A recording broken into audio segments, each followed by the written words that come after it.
وما كان لمؤمن ولا مؤمنة إذا قضى الله ورسوله أمرا أن يكون لهم الخيرة من أمرهم ومن يعص الله ورسوله فقد ضل ضلالا مبينا صدق الله المولانا العلي العظيم۔ حضرات گرامی، باری تعالی جل شانہ کا ارشاد ہے، جب اللہ تبارک و تعالی کا یا اس کے رسول کا کوئی حکم آ جائے تو کسی کو اپنی مرضی کا اختیار نہیں رہتا۔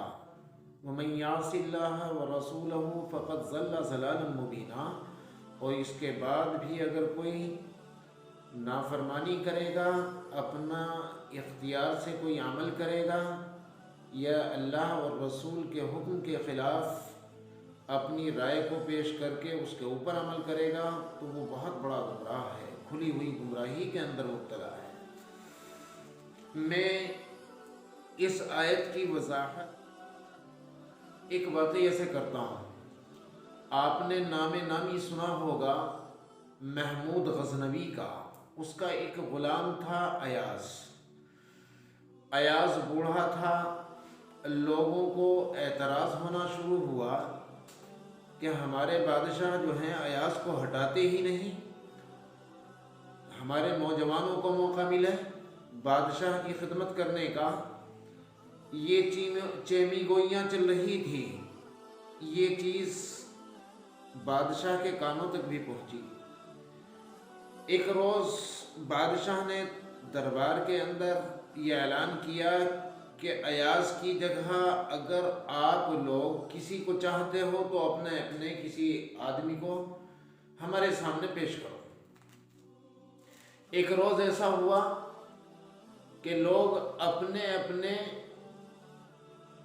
منتخب نوجوان کو ایاز کی جگہ رکھوانے کے لیے پیش کیا۔ بادشاہ کہنے لگے کہ چلو بہت اچھا۔ ایاز سے فرمایا کہ ایاز، جو سب سے قیمتی موتی ہمارے یہاں ہے وہ لے کر آؤ، اور ایک ہتھوڑا اور ایک پتھر لے کر آؤ۔ وہ ایک ہتھوڑا اور ایک پتھر لے کر آئے اور سب سے قیمتی موتی منگا لیا تھا وہ لے کر آ گئے۔ اس موتی کو اس پتھر کے اوپر رکھوایا، اور جو لوگوں نے اپنے نوجوانوں کو پیش کیا تھا ان میں سے ایک کو اشارہ کیا کہ چلو اس موتی کو توڑ دو۔ اب وہ شخص اٹھا، پتھر کے قریب جا کر بیٹھا، اب کبھی موتی کو دیکھ رہا ہے، کبھی خود کو دیکھ رہا ہے، اور کانپنا شروع ہو گیا۔ بادشاہ کی نظر اس کے اوپر پڑی ہوئی ہے۔ بادشاہ نے معلوم کیا کیا بات ہے؟ کہنے لگا حضور، میری اوقات ایسی نہیں ہے کہ میں اتنے قیمتی موتی کو پھوڑ دوں، لہذا میں قاصر ہوں۔ بادشاہ نے فرمایا کہ اچھا، اگر تم نے یہ سمجھ لیا ہے تو ٹھیک ہے۔ دوسرے کو اشارہ کیا کہ آئیے۔ تو دیکھا یہ گیا ہے جب پہلے والا کسی کام کو نہیں کر پاتا تو دوسرے والوں کی بھی ہمت نہیں ہوتی، وہ اسی دائرے کے اندر سمٹ کر رہ جاتے ہیں۔ دوسرے والا آیا، اس نے بھی یہ سوچا کہ جب وہ نہیں ہمت کر پایا، ایسا نہ ہو کہ کوئی گستاخی ہو جائے، کوئی بید بھی ہو جائے۔ وہ بھی آ کر بھی آئی نہیں، اسی طرح سے اس نے بھی کپکپانا شروع کر دیا۔ بادشاہ نے معلوم کیا کیا بات ہے؟